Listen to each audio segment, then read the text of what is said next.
to the SuperSpeedway.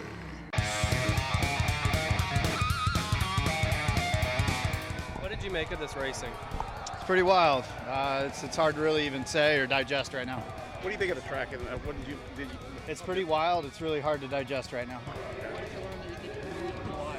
I'm hoping we can go unrestricted in July. Do you like this track? No, I didn't win. So I'm not upset with it. I was talking to Landon Castle this morning, and he was like, I'm not. He told me not to say anything, but he was like, I didn't mind it. I actually had quite a bit of fun, and I did too. Now, let's have it here in Daytona Talladega. Let's not go repave every mile and a half in the country. Let's not bring Kentucky back to life. Like, let's leave it under 6 feet under. It's done. We're over. We're never going back there. I feel like this can be its own thing, and people can get excited about that. But if we go pour 28 degrees of banking to every mile and a half, like that's not our future. And I think Jim and Ben, I think they know that. I think the France family understands. I don't know. It got loose. This type of racing, is it making you more an entertainer than a driver? Yep. You like this version of Atlanta better than the old one? Nope. Welcome to episode 228 of the Super Speedway podcast, recorded Tuesday, March 22nd, 2022. I'm your host, Eric Young, and I am joined, as always, by my co-host, James Cush. James, I figured we'd have a little conglomeration of driver reactions after Atlanta. Big thanks to Noah Lewis, who had some audio on YouTube that I might have borrowed a little bit of. And big thanks to Kyle Busch for closing it out for us. Well, we kind of did the Busch sandwich. We started with Kurt, ended with Kyle. We had some positive from Ross Chastain in there, and Bubba unhappy because he got wrecked at the end. And yeah, good stuff, man. Yep. Oh my God. So what a interview that was by Kyle. Right? Unbelievable. You can always count on. Am I a positive person? Kyle Busch. Oh man. Well, Eric, you and I have kept our distance from each other since Atlanta. So I have no idea kind of where you're leaning. I don't know if you even know how I'm leaning after what we saw this weekend. But no, we have both. There were comments on Twitter kind of asking, and both of us pretty much stayed mum on the topic. I'm really looking forward to this because I don't know where you're going to go. You could probably end up figuring out where I'm going to go, but I don't know. Hard to say, but I've kept my mouth shut too. And, so I guess to start off, James, nobody knew what we were going to see, going into this weekend. NASCAR and SMI obviously wanted a mini Daytona. And everybody said, yeah, we know they want that, but it's just not going to happen. And it happened. Yeah, that's that was my first reaction. Was we have been trying to get to this point for years, like at least a decade, right? Yeah. I mean, I can remember way back in the day when I say back in the day, this is early 2010s. But they would mess with the engine package and the spoilers at Michigan and try to get something that looked like this, and the racing was terrible. And they've tried and they did kind of manage with the 550 package at Michigan finally to get packs, but they were single file packs that nobody could pass in. Yes, there was none of this double wide stuff, and they were still lifting somewhat in the turns at Michigan. And exactly. So what they found is they tore up the track. They made this Frankenstein monster of a package with the track, and holy crap, it looked like Daytona. And I think the best look at it was the Cup race on Sunday too, where you can tell, James, that this package was built, or this track was built with this package in mind. I mean, that the goal was to get this Cup package to race well here. The Xfinity package did pretty well. The truck package did okay as far as what they were looking for. We won't argue yet whether it's what we and the fans wanted to see, but it's definitely what NASCAR and SMI wanted. But yeah, it was very obvious that everything was catered toward that new car, and it did exactly that on Sunday.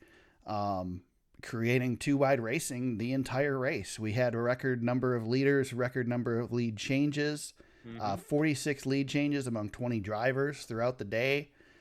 And I mean, they went single file for like 10 laps throughout the entire race. Otherwise they were too wide at certain points. So yeah, I mean, back and forth, and I know what the numbers say for passing, but it seemed, I don't know. Well, I mean, the numbers say one thing, but William Byron led 111 laps. Yeah, that exactly. And I just feel like Byron definitely had the strongest car all day and could go low, could go high. You didn't see a lot of drivers able to make power moves along the bottom. The top seemed to be the most comfortable spot. So I think, we saw passing guys coming from the back to the middle of the pack towards maybe a little bit towards the front. Like I remember Kurt Busch, coming from the back to the front a couple of times. But for the most part, I felt like, it was just kind of side by side, and whoever, figured it out would lead a couple of laps here, a couple of laps there. But like you said, it was Byron, won the first stage, was up front all day, led a ton of laps. So again, I know what the numbers say, but I mean, it's not a restrictor plate race for the Cup Series, but it's a restrictor plate race essentially. So that your lead changes are somewhat artificial. However, I wouldn't go so far to say as they're as artificial as when we did tandem drafting and we had the record number of lead changes at Talladega, because they had to change positions because they had to change in the tandem or they'd overheat. So at least these were legit. I mean, they were passes. They were legit lead changes. It wasn't manufactured lead changes. They actually were changing position. But yeah, I mean, you still had a strong guy. But I mean, you do see that at super speedways as well. I mean, that's not unusual. William Byron is a good super speedway racer. He's proven that. His two of his wins now are super speedway races. So I guess we're going to count this as a super speedway now. So I think you have to. You can't call it anything else. I know there was a debate on the teardown this week on what this is, but as far as I'm concerned, it's a super speedway at this point. As long as we run the super speedway package here, it's a super speedway. Yep, exactly. Although I didn't understand, James, we did the yellow line, or the double line rule. I guess it wasn't a yellow line at Atlanta. We did everything as this is a super speedway race, but we had to choose. I don't understand why we had to choose. Which I thought the choose worked fine, and that just leads to my argument that it should be implemented everywhere, not just the intermediate tracks. I think it should be on road courses and super speedways all across the board. It should be the rule every week. Yep. And on dirt even, for God's sakes. But I know you can't paint a triangle on the dirt. Right. But I mean, I'm sure we could figure something out. Well, the choose became a problem during the Xfinity Series race too, because the guys couldn't see. Well, I mean, in the sun. in truth, the sun became a problem. The sun was a problem, in the Cup race too. But we ask Trevor Bain about that sun. Yeah, well, we keep starting races at 3:30 in the afternoon, so I don't know what to expect.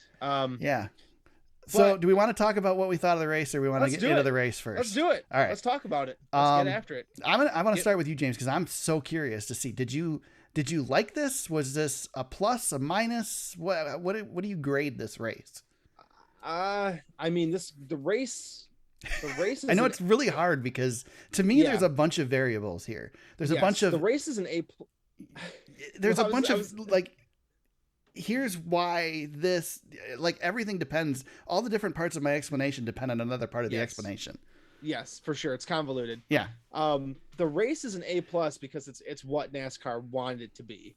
It worked. Right. For the first time, it actually worked. Right. Did I enjoy it? I mean, there were parts I really didn't care for, but I will admit the ending of that race was really, really fun, which is the feeling you get at Talladega and Daytona. Yeah. It's the scramble to the end, which I really enjoyed.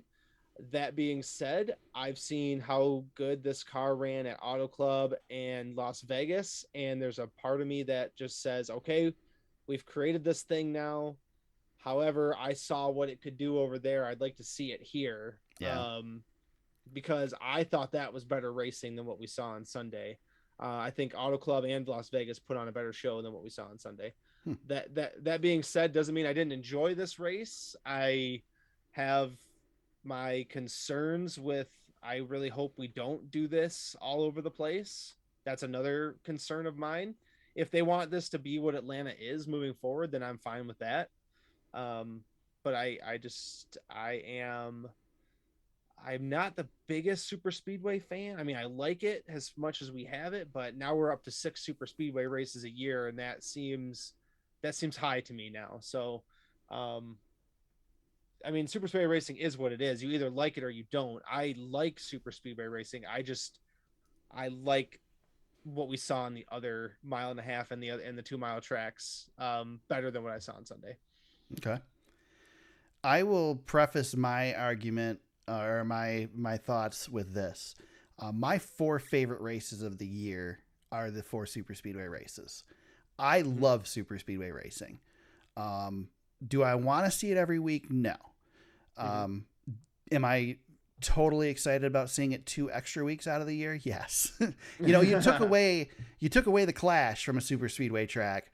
True, yeah. I do agree that the Clash had run its course at Daytona, but I did lose a super speedway race, and I've gained 2 as a result. So my argument is this, James, before last year when we had 2 races at Atlanta, I'm like, you gotta be freaking kidding me. Why are we giving a date back to this track? And Right. after this race this weekend, I am super excited that we're going back here in a couple months. Yeah. Totally thrilled with that. And I hope we continue to come here twice a year. Was this better than the Atlanta race last year, 2 years ago, 3 years ago? This was the best Atlanta race I think I've ever seen. So yeah, this blows the old thing. I mean, and Clint Boyer did a great job on the Fox broadcast of talking about it. Or no, Jeff did. That's right. Jeff Gordon did. He said, so great to have Jeff back. I know, it was really great. So Jeff said that he talked to, when he came up to do the booth the first time for Atlanta, he was talking to Darrell Waltrip, and he's like, "Oh, I love Atlanta. It's such a great track, such a driver's track. I'm so excited." And Darrell told him, "Wait till lap 15." And it's the truth. I'm sorry, the racing in Atlanta from a fan's perspective sucked, and I get it. There are the purists out there that there are the purists out there that want to say that we need to be pure and we need to have boring races. But why do we have to have boring races? It's a freaking every sport in the world except for Major League Baseball, and look where they're at. Every sport in the world has done things to make it more entertaining for the fans. Yes.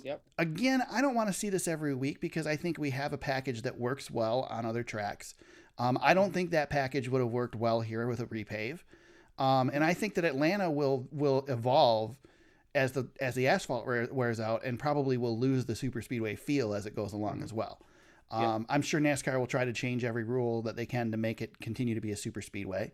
But the place is already bumpy as hell. I can't imagine that they're going to continue to do this, 10 years from now. So James, I don't want to see this everywhere, but at the same time, if they announce tomorrow that they're doing this to Michigan, I'd be freaking thrilled. So I don't want to see it everywhere. I just want to see it at the track that I go to. And Mike Joy said, and I don't know how true it was or whatever, if it was Mike Joy playing it up for Fox, but Mike Joy said that after watching practice on Saturday, they had a giant walk up for tickets on Sunday. That's what we want. Obviously, that's what the fans want. And if you look at Twitter and you look at Jeff Gluck's Was It a Good Race poll, I think it's all skewed because you have a lot of people that want to hate this for some reason. And aren't giving it a fair shake because there was a lot of backlash against it too. Yeah, and I want to make it clear too that I don't hate this for hate's sake and for purist's sake. Almost every form of NASCAR racing now has some sort of manufactured, result to it, right? We got it's all a gimmick. Every sport is a gimmick. Right. Exactly. There's gimmicks in basketball. What about the 3-point rule and the shot clock and all that stuff? There's gimmicks. Yeah. Yes, there's lots of little gimmicks here and there. So I'm not gonna go down that road. What I feel like where we're at right now is this car has proven it is very highly adaptable. And we're going to see it again when we go to COTA this week, how this car runs on a road course. But this, I feel like, Eric, I could be wrong here, but from what I'm seeing so far, this car will put on a show no matter what track or situation. This car can drive. Yeah. You know, so I mean, Phoenix wasn't spectacular, but Phoenix wasn't bad. Yeah, we don't need 13, 14 super speedway style races on the schedule because the car itself can do whatever we want it to do. Right. You can engineer the car to make great racing anywhere. But you said if they were to do this to Michigan, for example, I mean, that's something I would have loved to have seen a long time ago. I'd be totally fine with that. I have trepidations for a lot of this stuff, and I think the thing that I fall back on too is the drivers.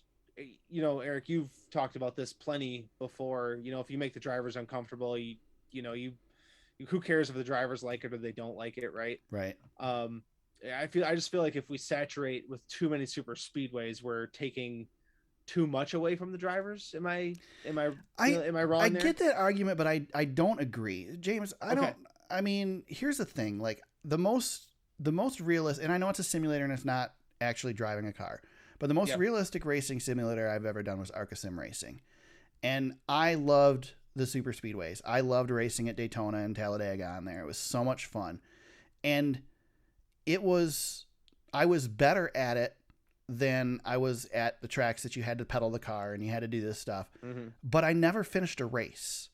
And I was in a league for a couple of years. I never finished one because there's still a skill level. There's a reason that William Byron is up front at the end of these races. There's a reason that Denny Hamlin's up front at the end of these races. Yep. There's a reason that Bubba Wallace, I mean, Bubba's not great at a 1.5 mile track. Bubba's terrible at a road course. Yeah, but you see Ricky Stenhouse Jr. having a great run. Yeah, exactly. It's not a fluke. It's just a different skill level. And Kyle Busch is going to bitch every race he loses. If Kyle Busch would have won this, now Kyle Busch will bitch about anything. So he's not a good example. He's a bad example. But ask the guy who won the race what he thought of this. Ask William Byron. William Byron thought it was great. Ross Chastain almost won the race. He thought it was great. Yep. You're not going to make all the drivers happy. It's still racing. Right. Joey Logano talked about it this morning on Sirius. He said he gets bothered when people compare this type of NASCAR race to WWE because he said nobody gave me a script. I'm still racing. It's just a different kind of racing. And if you think that you can come off the street and get in one of these cars and compete, you're insane. Yeah, I know. Absolutely insane. So I don't know. I don't want to see this every week. I say, but if they did it every week, I'd still cheer for it. I did feel a little dirty watching it and enjoying it as much as I did, James, because it didn't feel right, but it was awesome. I thought it was, again, they did everything that they said they were going to do. They took, I've ridden in a pace car at 100 miles an hour through the turns at Michigan.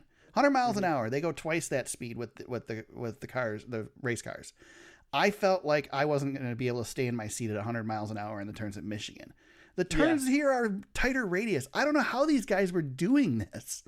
Yeah. I mean, I've been at Charlotte on a ride along 140 to 160 range, and it was intense. Everything that they do is amplified on this track because it's smaller.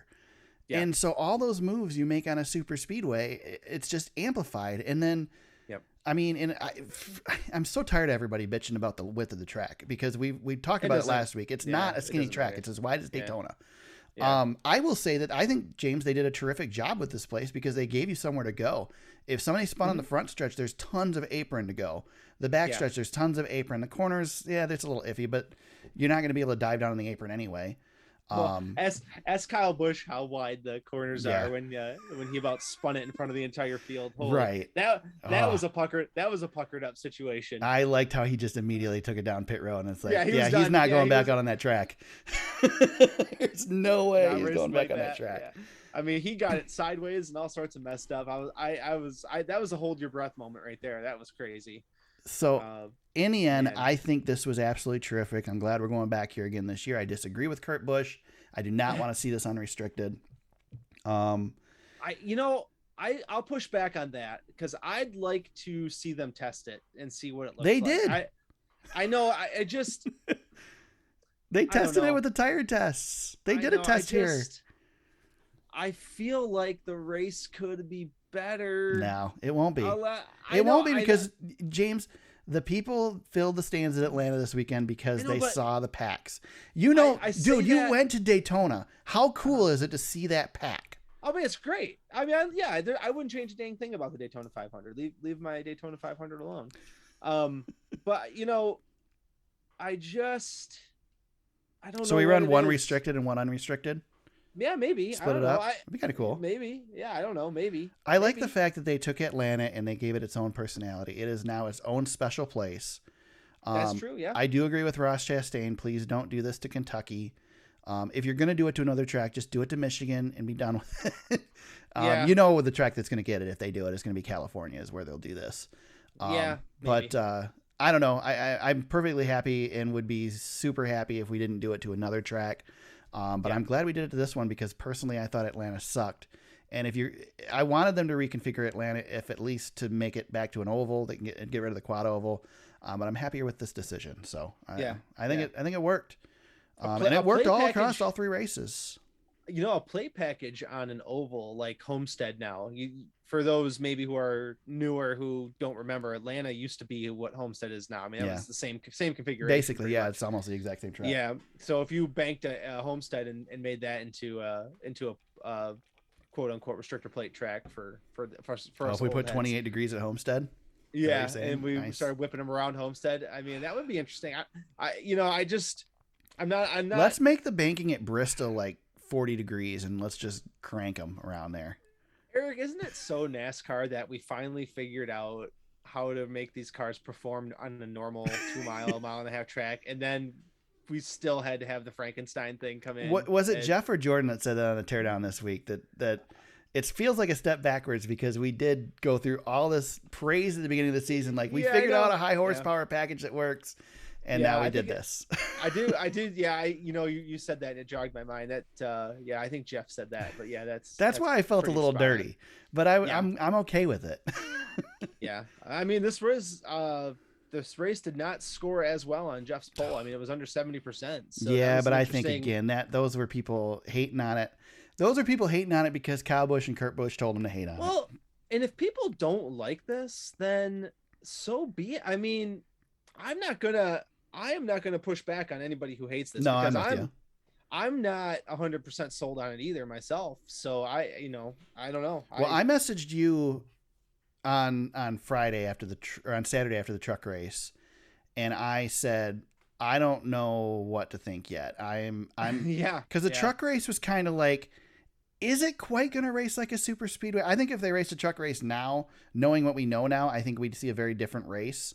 Yeah. But the truck series, you don't have the same parity in that series like you do in the Cup series, and the Xfinity series is kind of in between. And I think we see that at all the super speedways. You don't see the packs in the trucks like you do in the Cup series. They're not running 3 wide in the trucks, 10 rows deep at Talladega like they do in the Cup series. But yeah, for sure. I mean, I think it will be interesting to see what happens. I think July is when we come back here.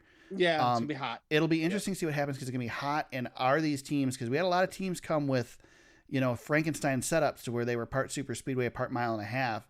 Does everybody go all in on super speedway now that we know that it's going to race like one? Do they still bring the half and half package? What will the race look like in July? Well, I know 2 teams that are going to come back with completely different setups, and that's McDowell and Harrison Burton. Those guys were not anywhere to be found all day Sunday. That is every true. Every time they lapped poor Harrison, I was just like, oh man, they missed it. Yeah. They totally missed it. Oh man. Let's talk a little bit about the race, James. First of all, how much longer are we going to see Trackhouse cars in second place before they get a win? It's coming soon. You think it's coming? I mean, soon. Suarez is going to be good this weekend. Suarez will be good this weekend. I think Chastain's good on the road courses too, isn't he? Man, yeah, they could win. Honestly, they can win any week right now. They can win any week right now. Yeah. Yep. I wouldn't be. At this point, they are no longer an underdog team to me. That team is on the cusp of taking that next step. They are right there. Well, you heard Jeff mention in the broadcast the top Chevy teams, and he included Trackhouse in that. I mean, to be fair, they're Ganassi. I mean, it's Ganassi with it's a little bit more beefed up Ganassi. Yep. Yeah.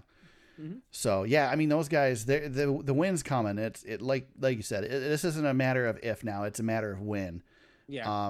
Unless the other teams catch up at before they can get that win. But I think it's happening soon. Man, it's so cool to see. I mean, Ross Chastain led a handful of laps on Sunday, and Daniel Suarez was there. He led laps too. I mean, they were both right there. I've had a love-hate relationship with Ross Chastain. I like him. I think sometimes he gets a little cocky when he gets a little bit of success. Yeah, he's a little dart with no feathers out there sometimes. But he's paid his dues. It is his turn. Yeah, he is a good driver, and now he's got a good seat underneath him. And he overachieved a little bit last year with that Ganassi car, and now look at those guys. I mean, they've really made some progress here. So I really underestimated Daniel Suarez too. I did not think Daniel Suarez had what it took. I know he won the Xfinity Championship, but I still didn't feel like he had what it took. Yeah, it's funny. You got guys like him and Ricky Stenhouse who have won Xfinity titles, and you kind of forget that. Yeah.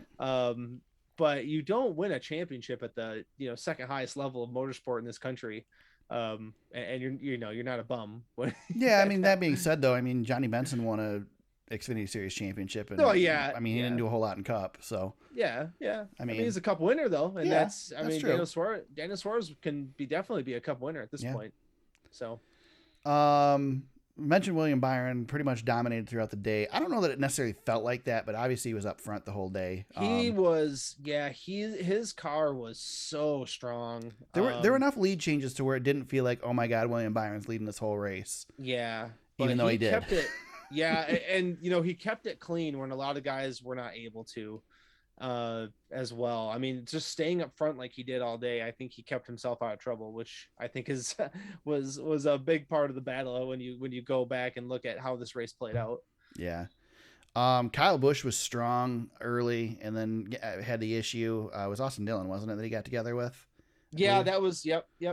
And ended up 33rd. So bummer for Kyle. Finally got some practice and looked like it was going to pay off and just didn't in the end. Yep. Got to shout out Corey LaJoie with a 5th place finish. Again, it's a super speedway race, so things like that happen, and it's not surprising to see Corey LaJoie up front at a super speedway, but that's impressive. Yep. We didn't even mention Kurt Busch. He was threatening as well, and Chase Elliott was very, very strong. And like he had the Georgia contingent on their feet quite a bit a couple of times because he was charging pretty hard. I mean, all the Hendrick cars look strong. I mean, all the Chevys really look really strong. I mean, I know Larson got into a kerfuffle with the Hamlin, and Hamlin was good too. He had his issues as well. But Denny, when are things going to turn around for him? He just had nothing but bad luck this year. Eric, sometimes when you don't realize it's over and it might be over, I mean, he's running good. I don't want to go there just yet, but man, his finishes this year kind of feels a little bit like Jimmy, doesn't it?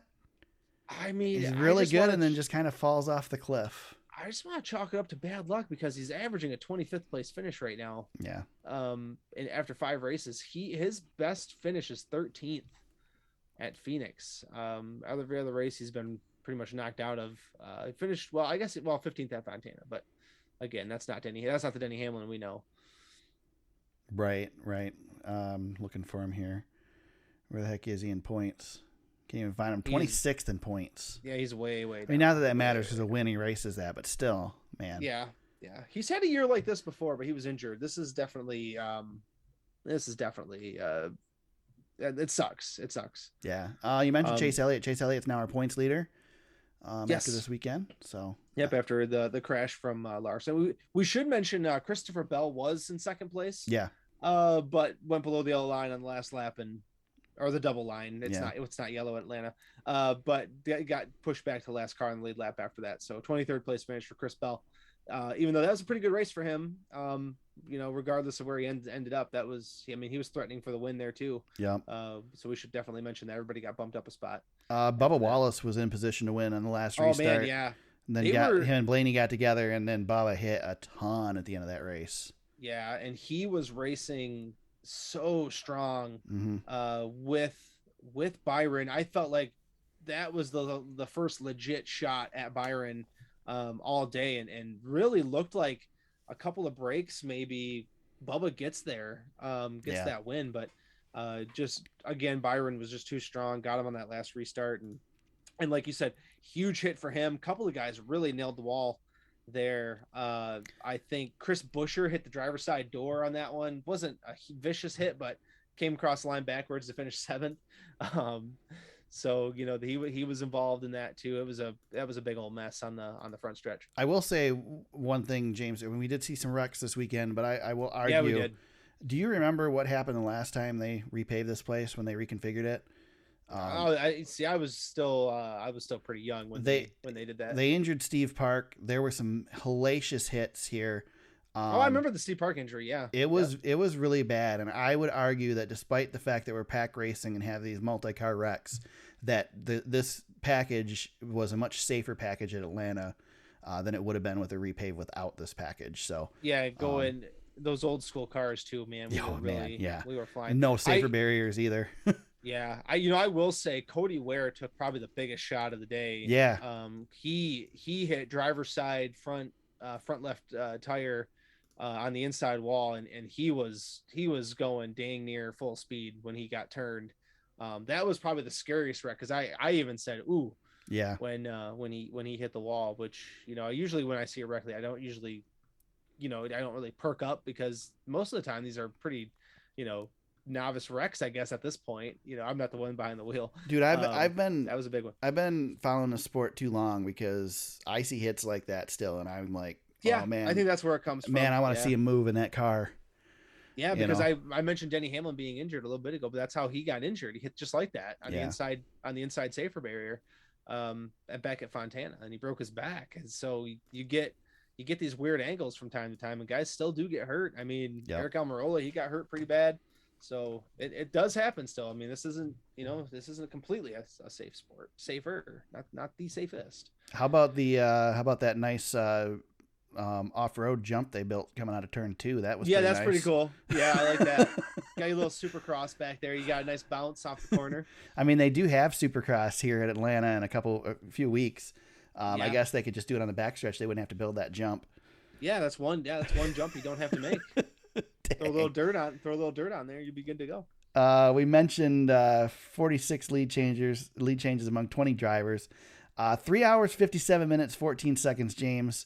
The race in the summer will be 400 miles instead of 500 miles. Thank God. I think maybe we can just chop this one down to 400 while we're at it.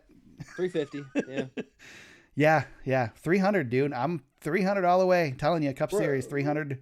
We're worried about a parts shortage and all this other stuff, but we'll just keep wadding them up. Yep. We'll just keep wadding them up. They'll be fine. Yeah. We'll tear them up. Poor RCR. They're the ones complaining the most about lack of cars, and Tyler Reddick's blowing tires in front of the field, and Austin Dillon's in his skirmish with Kyle Busch. So not great. We can talk about that now. It's in our news, but Goodyear is looking at the tire failures at Atlanta, because we did see some issues with right rears on Chevrolets leading the race. I guess it's pretty specific, but we saw a couple. We saw Ross Chastain have a tire go down. He was managed to rebound for a second place finish, but we saw a few of these. And I'm sure Byron's camp was pretty worried there at the end too, that it was going to happen to them. Yeah. Well, and they changed right side tires late in the race, and they ran the left sides quite a while, if I'm not mistaken. But yeah, he had two right sides that were still fresher, I guess. Yeah. But yeah, I mean, the way he was driving too, he was cutting, he was dicing between both lanes. That was pretty aggressive driving. I mean, everybody was being aggressive. It's not just William Byron, but yeah, that was, I'm sure all the Chevy teams, knowing kind of what was going on, they were probably watching that pretty closely. Goodyear recommends, this is per racer.com, Kelly Crandall. Goodyear recommends teams run a minimum PSI of 20 in the left front, 22 PSI in the left rear, 52 PSI in the right front, 50 in the right rear. And Goodyear was saying they were reminding teams on pit road of those recommendations the remainder of the race. Those are the recommendations, folks. I can pretty much guarantee you that there's not a single car on the track that's running those. They're all below that. Those are for legal. Those are there for legal purposes only. Yeah. So anyway, not sure if it's a camber issue or whatnot. The fact that it was all Chevrolets likely leads to probably something they had in the setup, which I'm sure they'll learn not to do. These tires, when they go, man, they shred and they come apart differently than we've seen tires come apart before. And a lot of that, I think, has to do with the fact that we don't have the interliner. And when it goes down, there's nothing there. You're going for a ride. They pop fast. Yeah. I've noticed when cars spin, there's not a lot of give there. They go quick. Yep. William Byron gets his third victory in 149 Cup Series races. Let's see. The Harrison Burton in 25th was the highest finishing rookie, and Chase Elliott leads the point standings by 7 points over Joey Logano. Mm-hmm. Anything else with the Cup race here, James, worth discussing? Just a couple of quick shout outs to a couple other drivers I thought had good days. Eric Jones, really good day. My favorite driver, Greg Biffle, 20th place finish on the lead lap, and BJ McLeod, 19th. Yeah. That's pretty cool. David Reagan came back for 18th. Josh Balicki, 16th. Yeah. Good. Chase Briscoe had a good day going until that last lap issue he had too. So yeah, it was pretty cool. Brad Keselowski finishes 12th. He hinted at being up front for a little while, but admittedly did not have the car to compete at the front of the pack. So they still got some work to do over there at Roush Fenway. Keselowski. Yeah. Yep, they're still battling through it a little bit. Justin Haley finished 11th. He led a lap during the day, and he was up front for a bit too. So yeah, absolutely. Yep. Yeah, Chris Buescher, 7th place finish. So I mean, one of the RFK cars finished in the top 10. So yeah, both Stenhouse and Kyle Busch led over 20 laps. They were 31st and 33rd respectively. But Daytona 500 winner Austin Cindric, he got involved in another crash as well with Ricky Stenhouse. So that ended his day. He wasn't really a factor though, I would say. I think Kevin Harvick ran well too. He led 11 laps, finished 21st. Pretty much once you get past like 6th place on the finishing order, all these guys were involved in wrecks. Yeah, it looks like a super speedway race, Eric. Honestly, I mean that's what you get. I think we've talked about every driver in the field today. Pretty much. Yeah. Well, there we go. We had 2 other races this weekend, James. We got a doubleheader on Saturday. The NASCAR Xfinity Series and Camping World Truck Series raced. So we'll talk about Xfinity first. Ty Gibbs, man, does it again. What can you say about this kid? All you got to lead is the last one. 1 lap led, and he gets the win. Oh, man. And he was fired up. Yeah. He's something else, man. Something else. I mean, what else do you say? I mean, he's got the he's doing the Bowman impression this year. He's got 13 laps led total and 2 wins. Yeah. So rough day for Junior Motorsports. Tore up all their cars. Especially, I mean, they were competing well. Noah Gragson led 38 laps. I lost track of the other ones, but they were running well throughout the day and tore them all up pretty much at the same time. Trevor Bayne again impresses quite a bit, and then had trouble. Oh man, yeah. You mentioned JR Motorsports. I will say Josh Berry, he won the first stage on was a close, nice, awesome pass. That was when I saw that, it's like, okay, good, because the truck race, they were trying to make the last second passes, but they weren't working. They were doing them too late or not doing them right. But it worked in the Xfinity Series race, and Barry showed them how to do it. Yeah, they were giving the stage win to Gregson and talking about blah blah blah, and all of a sudden, there goes Josh Berry. He wins the stage. Yeah, that was pretty cool. And then you were talking about Trevor Bayne, and that dude looked like he was gonna win this thing.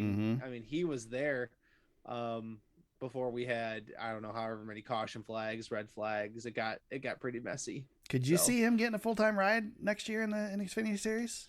I'm telling you, I don't know where it came from. I'd give him one. he's bad fast, man. He's good in those cars. Yeah, he's running very well. I mean, the finish doesn't show in this race, but he was again. He's probably in about the best car in the field, but still. Yep. Hey, when you have the best car in the field, drive like you have the best car in the field. Ty Dillon drove that car last year and didn't do this in it. So. Yes, exactly. Yeah, Trevor. I mean, I keep going back to this kid was really good. He just was in a really crappy situation by the end. So I don't know. I just can't believe he's been gone for so long that it's shocking that he's come back in and he's been as good as he is. Yeah, he went from leaving as a kid and he's back with 3 kids now, and yeah, he's been making coffee for 4 years. Like that's I think he drove a truck. I think he drove a truck in 2020. Yeah, I'm looking at 2020. His last ride in Cup was 2018. His last Xfinity ride was 2016. So he's been literally 2 years since he's driven one truck race, and 4 years since he's been really competitive. So this is shocking. 3 starts, 2 top 5s, and this one should have been another top 5. He was right there. So, and he's only 31. Right. I mean, I guess he's got 10 years left if somebody wants to give him a shot. So, I mean, certainly cool. could make a career for himself in the Xfinity Series. Man, yeah. I mean, why couldn't he be the Elliott Sadler of the Xfinity Elliott Sadler, Series? Justin Allgaier. I mean, Allgaier's another one. Yeah, Allgaier's made a pretty good career in the Xfinity Series. He's not going anywhere anymore. Yeah, Matt Crafton's been doing really well in the Truck Series for a long time. I mean, yeah, Trevor Bayne, and heck, who knows? I guess if he keeps running like this, they call him up sometime. I don't know. Again, you got a super speedway race, so you see some interesting things with the finishing order. 6th place, Mason Massey. Kyle Weatherman finishes 8th, Ryan Sieg 10th, JJ Yaley 11th, Ryan Vargas 12th, Jeffrey Earnhardt 13th, Shane Lee 17th. I mean, these are guys we never would talk about on this podcast. Yeah. Tommy Joe Martins finishes top 20, Alex LeBay 19th. I mean, dang. Yep. I know, pretty cool. Yeah, I love seeing the Kyle Weathermans of the world sneaking up there. That's pretty cool. And shout out Landon Castle. I mean, I'm still waiting for him to break through here, but I love seeing a top 5 from Landon as kind of probably my favorite Xfinity Series driver right now, because I really want to see him have some success. So I keep hoping he pushes through. Yeah. Overall, I mean, another good race. We had 10 lead changes for 56 or 10 cautions for 56 laps in this one. 11 lead changes among 10 drivers. So not to the level of the Cup Series race, but still some excitement. This race was long. Yeah, it was. It was long. Well, I say that, but I watched it. Fortunately, I watched it delayed, so I could skip all the commercials and the red flag. Yeah. So that helped a lot. It didn't feel quite as long, but oh man, I watched it at about 10 o'clock at night. So, you know what I end up doing with the Xfinity Series race all the time is I get to the point where I'm just like, I can't anymore. I can't, and I turn it off. This has happened to me most of the time.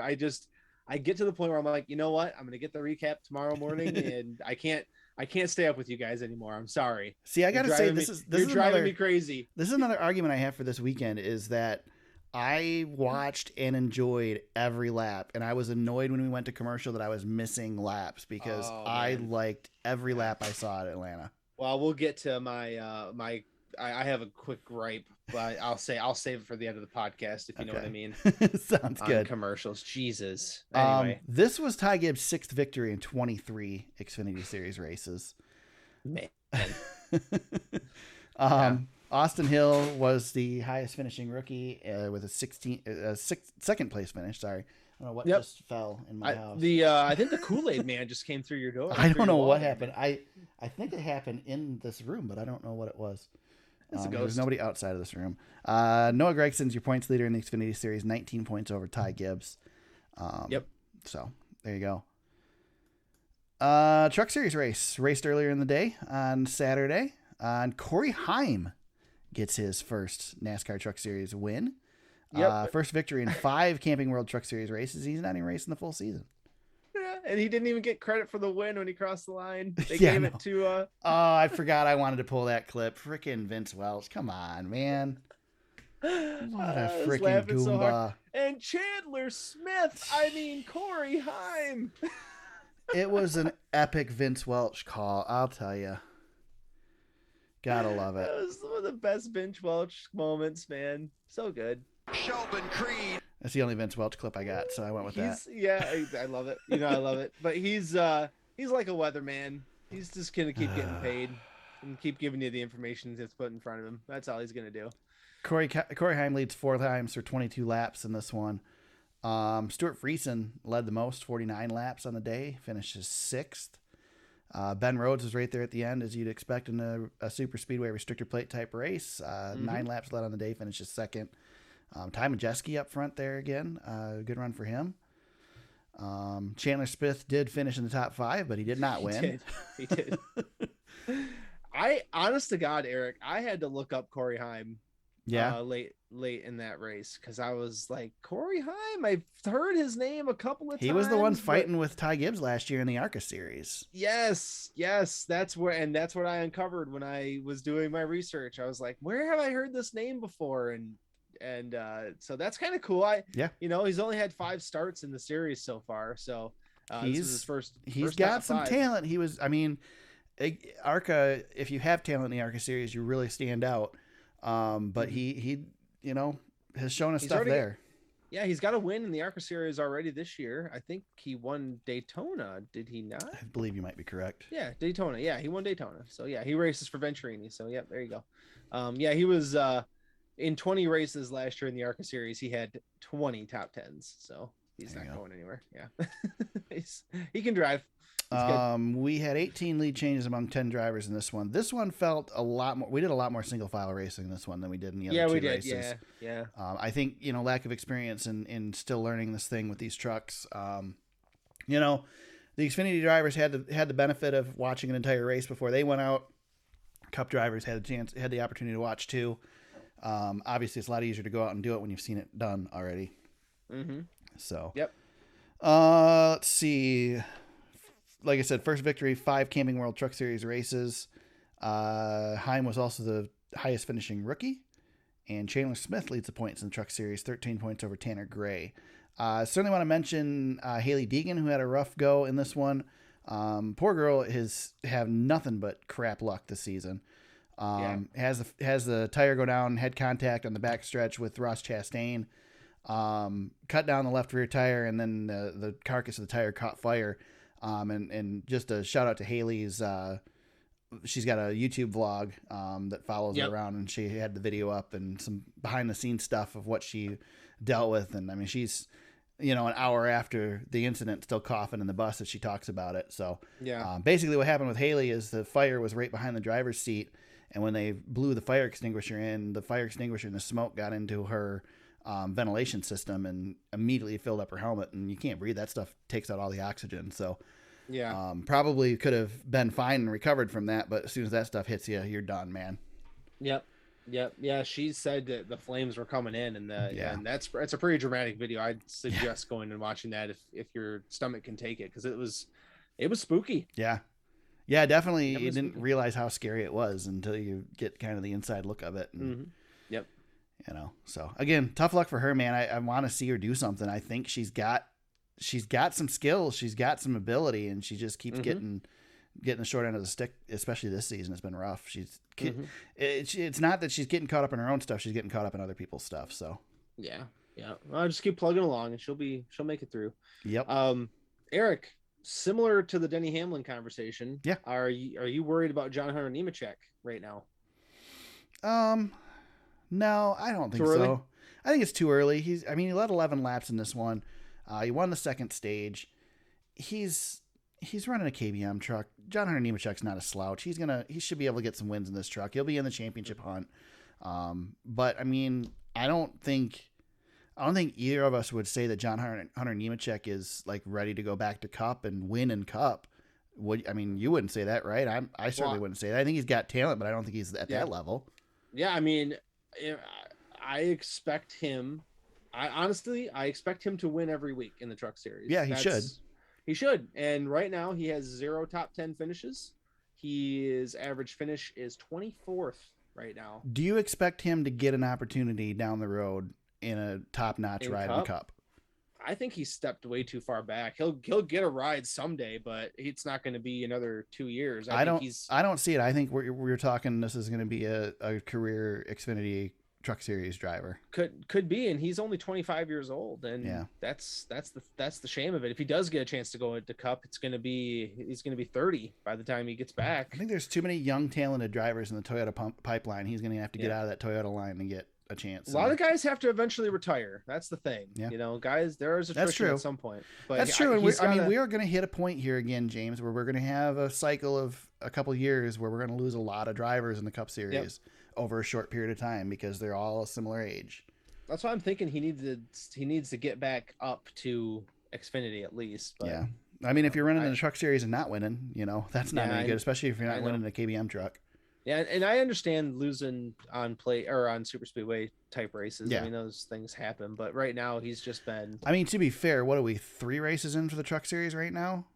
Yep. I mean, we haven't run very many truck races, so No, he's 20. His finishes are exactly 24th, 25th, 24th right now in the three races we've had at Daytona, Vegas, and Atlanta. he'll come out and win this weekend at COTA. So and again, 2 of those are super speedway races. But I thought about the question's worth asking. Like, yeah, no, it is. That guy.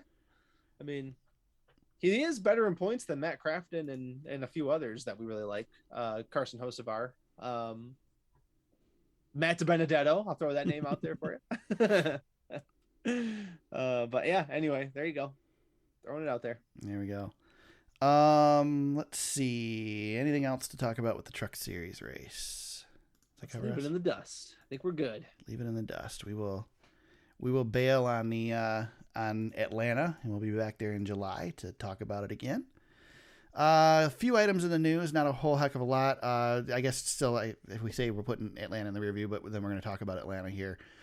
Christopher Bell hit his jack man on pit road.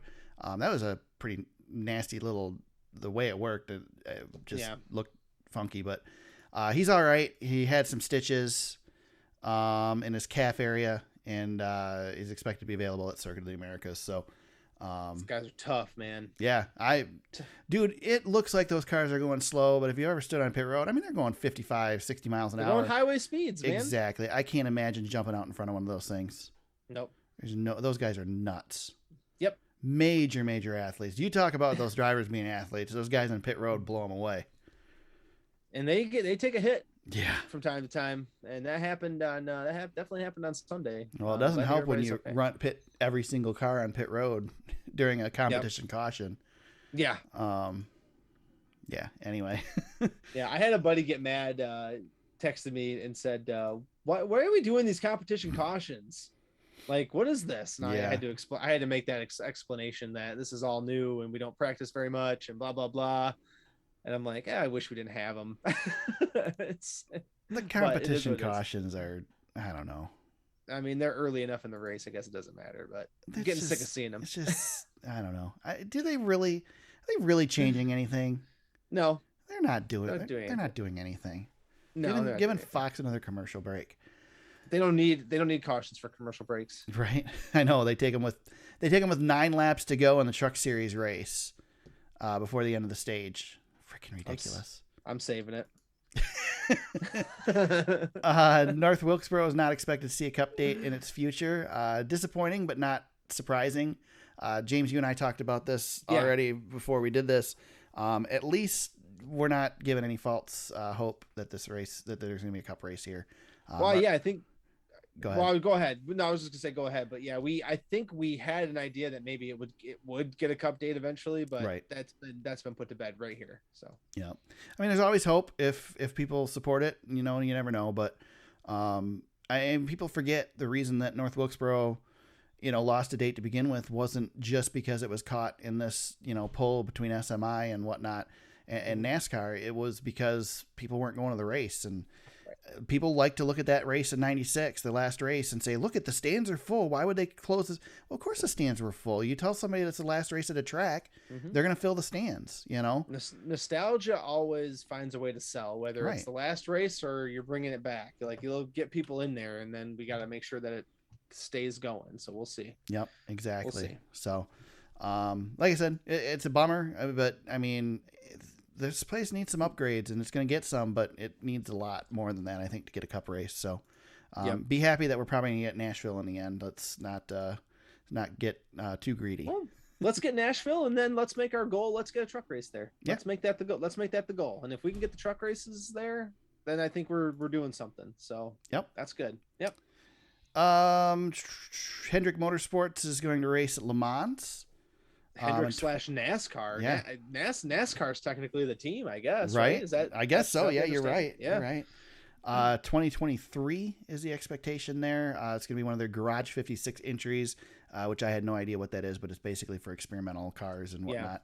They sell them. They what they do is they beef up cars that are no longer of use in the Cup Series, and then they sell them to whoever. There you go. And they test them, all this other stuff. So anyway, this it's going to be a modified version of the next gen car that will compete. So it's cool. Mm-hmm. I guess it's neat. It'll get some publicity for NASCAR, and I guess if you're not Hendrick, you're probably a little annoyed with this, which I think we saw a couple drivers bitch about it a little bit on Twitter. But yeah, I pointed out, because Bob asked the question to Phelps, that aren't you worried that this is going to give Hendrick Motorsports some competitive advantage versus the other teams who are not going to be having this access to testing? And he's like, well, yeah, so I think there could be some competitive advantage being made here from Hendrick on this whole deal. I think that it needs to be taken a closer look at. Honestly, I don't think they should have free reign of being able to test a next gen car for this purpose without having everybody else take a look at it. Yeah, it's a good point. I guess it's not something I thought about, but you're right. I mean, it's, of course they're not going to test it on a NASCAR track, but I mean, who cares? They're still getting experience with this car that other people aren't. You're getting data on brakes and acceleration and wind tunnel and all this other, I mean, everything you get data for on a cup car. Everybody's running next gen cars. This team's going to get a lot more time with a next gen car because of this project backed by the sanctioning body. Yeah, and I'll tell you what, if I was a Ford driver or a Toyota driver, I'd be pretty irritated. I'd be pissed. Yeah, I'd be upset about it. Why are you partnering? Why is the sanctioning body partnering with Hendrick Motorsports on this whole deal? I don't understand it. So I agree. That's a good point. Something. Let's just watch this because I'm curious to see what they're going to do here. Yeah, interesting. Yep. We had a couple appeals for earlier penalties this season. Kaulig Racing appealed the losing the tire at Daytona. And then let's see, Front Row Motorsports lost a wheel at Auto Club. They also appealed, and both those appeals the penalties have been upheld by NASCAR. So there you go. Yeah, we ain't gonna see any tire penalties being overturned. Yeah, can't lose a tire, man. Don't lose a tire. They're setting the precedent on that one. Yeah, they didn't set a precedent on the lug nut deal, but they will set a precedent on this. So yep. I mean, we don't need tires coming off the cars. That's true. Yeah. I mean, yep. But I don't know. I guess I don't know enough about specifically what happened to make a real good argument one way or the other. But like you said, I don't think we're going to see many of these penalties overturned. Yeah, we don't need tires bouncing around out there. It's not. You're just not gonna. You're never gonna win that appeal. No, those suckers don't look heavy, but they are. Oh my god! Yeah, change the tire on your car right once and see how heavy that thing is. Imagine that coming at you 160 miles an hour. Better yet, just go to the track and buy one of the tires that you can buy. Yeah, and just carry that sucker around for a day, and then add a wheel. Yeah. Add a wheel, potentially some other inside tire parts. I mean, they're heavy. Eric, this issue hits close to home for us. Yep. As fans of Michigan International Speedway. We know the story better than most because it happened at an IndyCar race. Yeah. And they had to change the catch fence because of the reason that the catch fence at all the NASCAR tracks goes halfway across the track anymore is because of the IndyCar crash at Michigan where the tire went in the crowd. Yep, and people died from that crash. So I mean, that's how serious we're talking. I mean, it's definitely serious. Yeah, we'll crack jokes here and everything, but one of those tires goes in the stands, it's fatal. Yep. So it's no good. No good. Nope. Absolutely. And absolutely. I mean, we say in the stands, same thing on pit road or in the infield. I mean, there's so many places that tire can go. It's scary anytime one gets away. Yep, exactly. And that's why you'll never win that. You'll never win that appeal. Nope. Never gonna happen. Nope.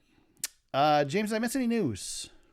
I mean, we probably did, I'm but sure it doesn't matter because all the news will come out tomorrow. I was gonna say, yeah, it'll all happen tomorrow. we and I'm not joking. We signed off on the podcast last week, and I looked at Eric and said, "Oh, well, there's news we just missed." So, yep, that's how fast things change around here. So, yeah. This weekend we go back to Austin, Texas, and Circuit of the Americas. The Cup Series has the Echo Park Automotive Grand Prix. Truck Series and Xfinity Series in action as well this weekend. Back to the road course, hopefully without rain. I haven't looked at the forecast. Coming off of last week in our picks, I did manage to get the win over James, but only by 12 points. So I am still behind. James still leads by 14 points. So if I have another week like last week, I can come within 2 points of him. So I get to pick first again this week. And I'm kind of throwing it at the wall here. So if we've the truck series first, it's the Expel 225. I don't know what Expel is, but I don't have a pick yet for the truck race, so I'm gonna do what I just said, James. I said John Hunter Nemechek's probably gonna win this weekend. I'm gonna go John Hunter Nemechek. All right. No reason at all. I even looked, like, he didn't finish great here last year, and I didn't get a chance to look to see how he did at the other road courses, so I'm just going with John Hunter. Yep. Well, John Hunter is in the race, so you've got that. You got that going for you. That's a positive. So. All right. So John Hunter Nemechek for Eric. I am going with. Hold on. I want to make sure I get the name right. Tyler Ankrum. Tyler Ankrum. Interesting. Yep, he had a good show. Yeah, he had a good showing. He had a good showing at COTA last year, so that'll be what I'll base my. The trucks don't do a whole heck of a lot of road course racing. I mean, they do. They I guess they kind of do now, a little more than they used to. But I'm going to look at what happened last year, and I'll go from there. So there you go. There you go. NASCAR Xfinity Series runs the Pit Boss 250. I'm going to go for the back-to-back and go Ty Gibbs on this one, James. Yeah, you've got Ty Gibbs available for you, so why not, right? Yep. And that's the way to do it. Boy.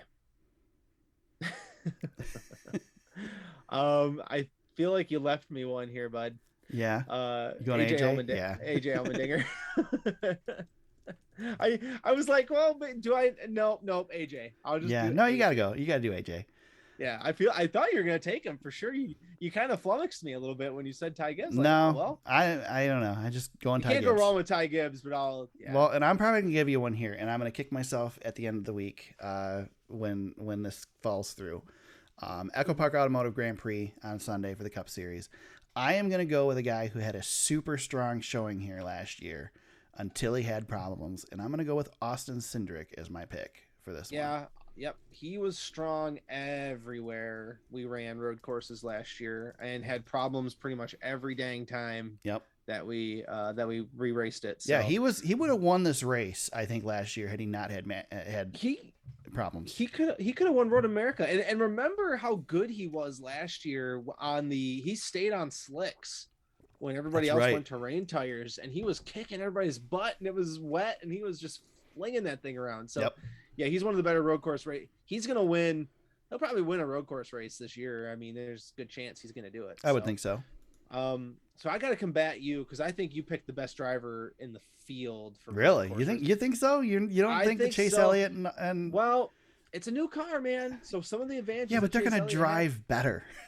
Yeah, but so the guys that are good at road courses should be better. I feel like I left you one with Kyle Larson and Chase Elliott still sitting there. Yeah, well, and that's the thing. Like, does the infamous Hendrick brake package, does that translate to the new car, or was that something that we left behind? That's true. Because that seemed to have been their biggest advantage before.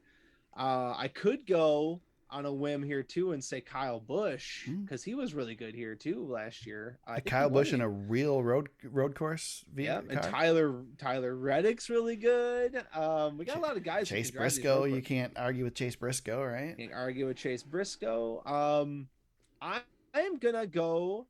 I am not gonna go with Hendrick because I just don't think we're both gonna kick ourselves. Yeah, I'm actually gonna say Tyler Reddick here. Wow, nice to win this race. I hate when you do this to me because you did it to me this weekend too. I was rooting for Trevor Bayne, and it pisses me off to root for the guy that you picked. But I wanted Trevor Bayne to win that race on Saturday, and I want Tyler Reddick to win. So I'm gonna be cheering for him, and I'm gonna be cheering for you to beat me. Yeah, yep, that's fine. Tyler Reddick can really drive on road courses, and he's been pretty darn good in this next gen car. So I think this is a nice little formula for him to get it done. Now, hopefully, like you said, it doesn't rain, right? And then we don't have drivers trying to go to the moon like Martin Truex. Well, that's something to note too. I don't know that we talked about it on the podcast, but they will have deflectors on the wheels if they do race in the rain. That NASCAR came up with that will hopefully reduce that spray, make things a little more safe.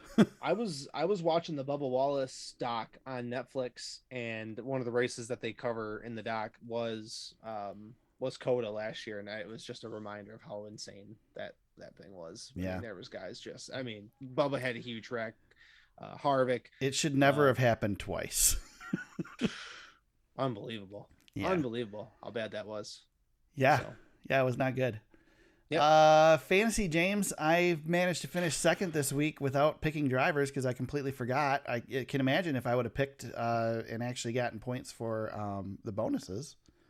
I'm just so done. So I have a new rule. I told Eric about this, but I'm no longer looking at the live feed. I'm just not going to do it anymore because I'm in the lead every week and then something happens and it just makes me furious. Hot Rod Todd was our winner, Byron Speedway. And shout out to Byron Speedway. He did a 10,000 followers on Instagram, like shout out, and we were on there. Nice. So that was so shout out to him. And in the second place finish, nice work. And then Eric, you were third, the KB show at Atlanta. So you got out of there third place. Nice work. There you go. For the overall standings, Justin 713 is it's pretty tight. Justin's in first, Fast to the Grass second. Look at us, James. Yeah, and we're 2 points apart. Third and fourth. I got third over you still, holding on to third, and the KB show is fourth. And Todd's right there too. And our buddy Todd, all within 10 points. Which we also discovered that Hot Rod Todd is our buddy Todd's dad. So that's cool. So Hot Rod Todd, yeah, that's right. So yeah, we got the family tradition going on, which is pretty cool. Yeah, we're all pretty much under a blanket from seventh on. I mean, Green Eggs and Hamlin down there in seventh. He's at 840. Our leader's at 893, Justin 713. So pretty close still. So we got some separation to get done here in the next couple of weeks. There you go. Shout outs. I don't really have one. So let me just shout out Jeff Gordon and the terrific job he did in the booth this weekend. It was great to have Jeff back. There was definitely a little loss of chemistry between him and Clint because they did talk over each other quite a bit. But aside from that, if you could get past that, it was really nice to have his expertise and knowledge in the booth, and he's a good broadcaster. He's a good speaker, so he's good. Yeah, Jeff was really great at TV. I miss him. He's good. So, and I got to give him credit for picking his own car in the picks during the race once to watch, and not apologizing for it whatsoever. Was he Fox ain't his bosses anymore? No, so he's fine. Yeah, he can do whatever he wants. Got a shout out, James. I mentioned the Bubba Doc. I finished that, and I am on to Drive to Survive. Nice. So, man, that show. I was thinking, I was like, got 2 episodes, and I'm like, it's kind of lost its luster a little bit. And then I kept watching, and it's still great. And I can understand why Formula One in our age group is getting as popular as it is, because that show's just fantastically done. So, but I say that too, and now I can see, like, I've watched it enough now where I can see how they make the show a little bit. Yeah. And they're making their own audio clips for like calls during the race and things like that. There's no way they're capturing all that stuff live. Like, there's just too much.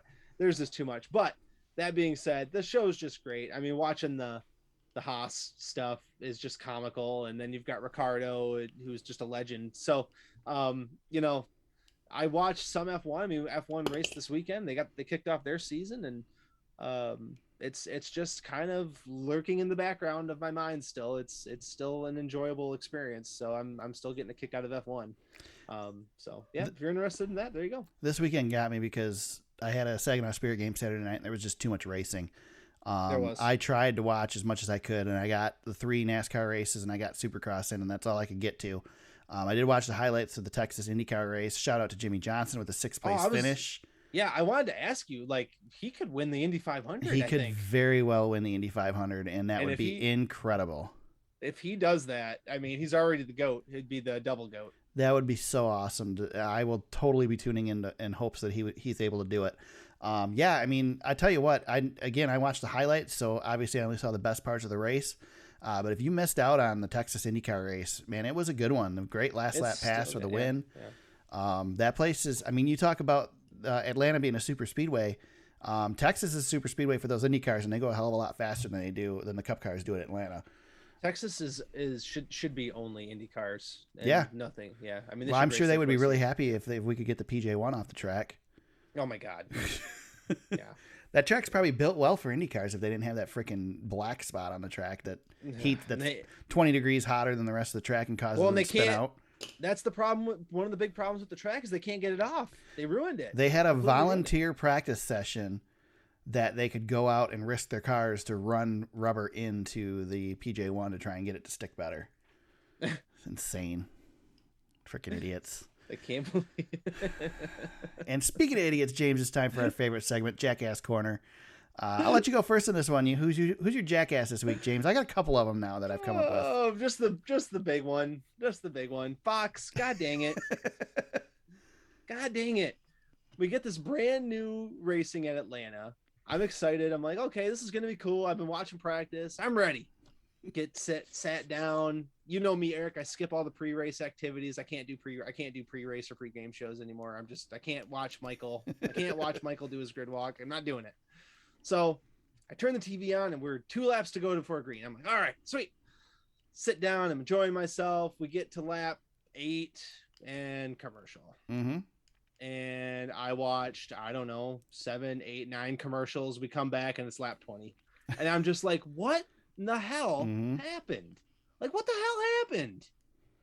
9 laps to go at the end of the stage in the truck race. They went to commercial. I can't even say anything anymore. They came back with 2 laps to go in the stage. I tweeted about it because I said I've watched more commercials than live laps. We've got this brand new track. Can't we sit with it for 20? I mean, cripe. We've got a competition caution coming. Can't we sit and watch the race for dang 20 laps? I mean, I understand you got to go to commercial, but by God, you can't even get to 10. My favorite thing at the super speedway races is when they're single file for lap upon lap upon lap. And then it's like, okay, we're nearing the end of the stage. They're starting to build up. They're going 3 wide. We'll be right back after. It's like, are you freaking kidding me? Can't you take a break during the boring part of the race? It's like, God dang, dude, you can't play your freaking Applebee's song, at a better time than what we did at. That's something that somebody pointed out too, that, the commercials there's no more commercials now than there were 10 years ago with these NASCAR races. But the problem is that it used to be you got to see, 50 different commercials during a race, and now you see 6. They just repeat over and over and over again. And it's like, for God's sakes. Yes. It's like listening to Top 40 radio. You hear the same crap the whole time. Oh, my God. How many times do we need to hear about Limu Emu? Yeah. For Christ's sakes. I'm so sick of that emu. The emu. Remember the narwhal? The narwhal was good. I'd take the narwhal any day over the emu. Oh, my God. I hate the emu. Yeah, I just don't understand. Like, I just want to watch. I don't know. You build up all this excitement, and then you've got F1 on ESPN, which is commercial free, and it's just not a good look. Give me a pay-per-view package that I can pay and not have commercials. I'd do it. Yep. But I mean, then you still have commercials because you still have commercials during the race because we got to do the Toyota Top 5 and everything. Everything. The freaking onboard cameras are commercials. Yep, and the best one is, and we're coming to the white flag, brought to you by Credit One Bank. One Bank. Jeez. It's NASCAR Overtime, brought to you by Credit One Bank. Oh my God. Camping World, 20 to go. Sheldon Creed. And on that note, I'm done. I'm off the soapbox. Continue. Right. Well, I've got a couple jackasses. I'm going to start with whoever was driving the semi that decided to try to pull out through the small tunnel at Atlanta SuperSpeedway and get some nice TV coverage. I forget which team it was, but I won't call them out here. It's bad enough they ripped the top of the semi off. It's definitely was an underfunded team to begin with. Probably couldn't afford to rip the top of their big rig off, but they managed to do it.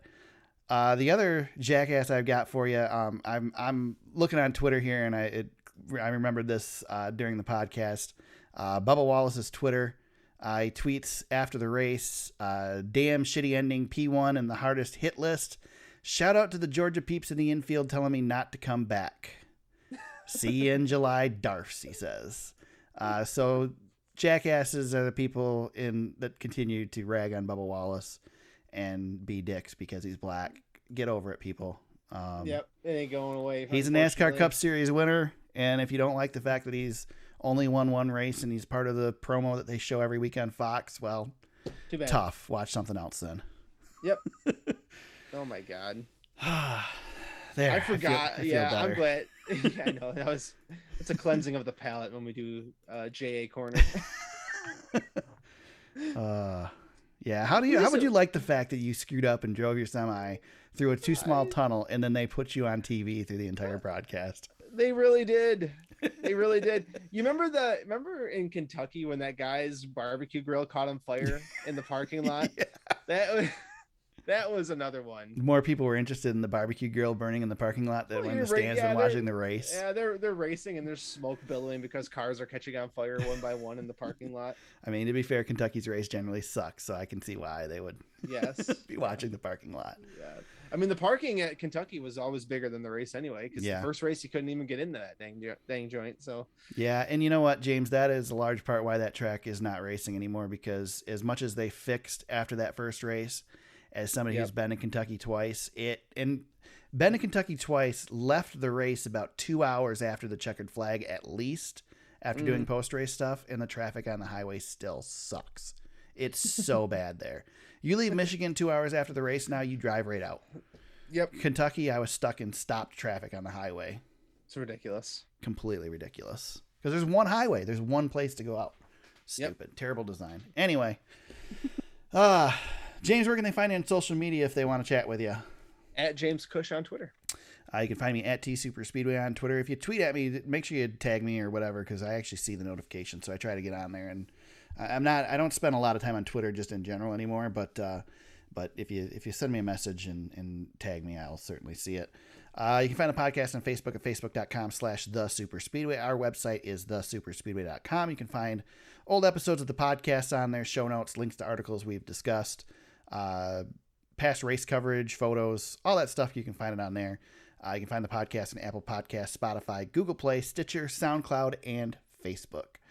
Back to Austin, Texas this weekend. It'll be the second race at Circuit of the Americas. Hopefully it's a little less of a crap show than last year. Hopefully the weather stays away, and if not, hopefully the new rain flaps do something to make the racing a little better. So we'll be back next week to break it all down and discuss everything. Until then, everybody, let's go racing.